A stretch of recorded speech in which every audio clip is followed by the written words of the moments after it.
Chapter 6. The next morning, when the children stumbled sleepily from their bedroom into the kitchen, rather than a note from Count Olaf, they found Count Olaf himself. "Good morning, orphans," he said. "I have your oatmeal all ready for you in bowls." The children took seats at the kitchen table and stared nervously into their oatmeal. If you knew Count Olaf and he suddenly served you a meal, wouldn't you be afraid that there was something terrible in it, like poison or ground glass? But instead, Violet, Klaus, and Sunny found that fresh raspberries had been sprinkled on top of each of their portions. The Baudelaire orphans hadn't had raspberries since their parents died, although they were extremely fond of them. "Thank you," Klaus said carefully, picking up one of the raspberries and examining it. Perhaps there were poison berries that just looked like delicious ones. Count Olaf, seeing how suspiciously Klaus was looking at the berries, smiled and plucked a berry out of Sunny's bowl. Looking at each of the three youngsters, he popped it in his mouth and ate it. "Aren't raspberries delicious?" he asked. "They were my favorite berries when I was your age." Violet tried to picture Count Olaf as a youngster, but couldn't. His shiny eyes, both bony hands, and shadowy smile all seemed to be things only adults possess. Despite her fear of him, however, she took her spoonful in her right hand and began to eat her oatmeal. Count Olaf had eaten some, so it probably wasn't poisonous, and anyway, she was very hungry. Klaus began to eat too, as did Sunny, who got oatmeal and raspberries all over her face. "I received a phone call yesterday," Count Olaf said, "from Mr. Poe. He told me you children had been to see him." The children exchanged glances. They had hoped their visit would have been taken in confidence, a phrase which means kept a secret between Mr. Poe and themselves, and not blabbed to Count Olaf. "Mr. Poe told me," Count Olaf said, "that you appeared to be having some difficulty adjusting to the life I have graciously provided for you. I'm very sorry to hear that." The children looked at Count Olaf. His face was very serious, as if he were very sorry to hear that, but his eyes were shiny and bright, the way they are when someone is telling a joke. "Is that so?" Violet said. "I'm sorry Mr. Poe bothered you." "I'm glad he did," Count Olaf said, "because I want the three of you to feel at home here now that I am your father." The children shuddered a little at that, remembering their own kind father and gazing sadly into the poor substitute now sitting across from the table. "Lately," Count Olaf said, "I have been very nervous about my performance with the theatre troupe, and I'm afraid I may have acted a bit standoffish." The word standoffish is a wonderful one, but it does not describe Count Olaf's behavior toward the children. It means reluctant to associate with others, and it might describe somebody who, during a party, who stands in the corner and doesn't talk to anyone. It would not describe someone who provides one bed for 3 people to sleep in, forces them to do horrible chores, and strikes them across the face. There are many words for people like that, but standoffish is not one of them. Klaus knew the word standoffish and almost laughed out loud at Olaf's incorrect use of it. But his face still had a bruise on it, so Klaus remained silent. "Therefore, to make you feel a little more at home here, I would like to have you participate in my next play. Perhaps if you took part in the work I do, you would be less likely to run off complaining to Mr. Poe." "In what way would we participate?" Violet asked. She was thinking of all the chores they already did for Count Olaf and was not in the mood to do more. "Well," Count Olaf said, his eyes shining brightly, "the play is called The Marvelous Marriage, and it is written by a great playwright, Al van Coot. We will give only one performance on this Friday night.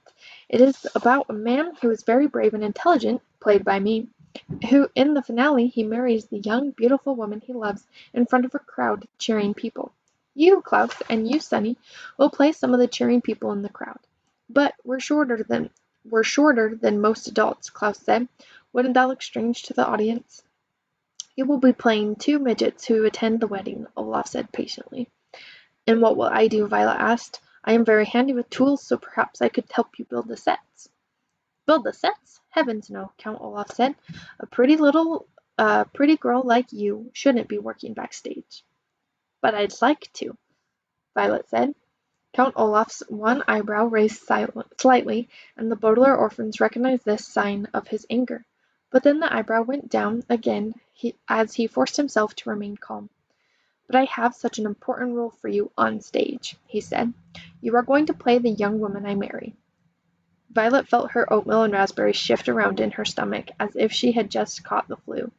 It was bad enough having Count Olaf acting in loco parentis and announcing himself as their father, but to consider this man her husband, even if it was a purpose of the play, was even more dreadful. It's very important role, he continued, his mouth curling up into an unconvincing smile. Although you have no lines other than "I do," which you will say when Justice Strauss asks you if you will have me. Justice Strauss, Violet said. What does she have to do with this? She has agreed to play the part of the judge, Count Olaf said. Behind him, one of his eyes painted on the kitchen walls closely watched over each of the Baudelaire children. I asked Justice Strauss to participate because I wanted to be neighborly, as well as fatherly. Count Olaf, Violet said, and then stopped herself. She wanted to argue her way out of playing his bride, but didn't want to make him angry. Father, she said, I'm not sure I'm talented enough to perform professionally. I would hate to disgrace your good name and the good name of Alf and Coot. Plus, I'll be very busy in the next few weeks working on my inventions and learning how to prepare roast beef. She added quickly, remembering how he had behaved about dinner. Count Olaf reached out one of his spidery hands and stroked Violet on the chin, looking deep into her eyes. You will, he said, participate in this theatrical performance. I would prefer it if you would participate voluntarily, but as I believe Mr. Poe explained to you, I can order you to participate, and you must obey. Olaf's sharp and dirty fingernails gently scratched on Violet's chin, and she shivered. The room was very, very quiet as Olaf finally let go, and stood up and left without a word. The Baudelaire children listened to his heavy footsteps go up the stairs to the tower they were forbidden to enter. Well, Klaus said hesitantly, I guess it won't hurt to be in a play. It seems to be very important to him, and we want to keep him on his good side. But he must be up to something, Violet said. You don't think those berries were poisoned, do you? Klaus said, worried. No, Violet said. Olaf is after the fortune we will inherit. Killing us will do him no good. But what good does it come to have us in his stupid play? I don't know, Violet admitted miserably. She stood up and started washing out the oatmeal bowls. I wish we knew something more about inheritance law, Klaus said. I'll bet Count Olaf has cooked up some plan to get our money, but I don't know what it is. I guess we could ask Mr. Poe about it, Violet asked doubtfully, as Klaus stood behind her and dried the dishes. He knows all those Latin legal phrases. But Mr. Poe would probably call Count Olaf again, and then he'd know we were on to him, Klaus pointed out. Maybe we should try to talk with Mrs. Strauss. She's a judge, so she must know all about the law.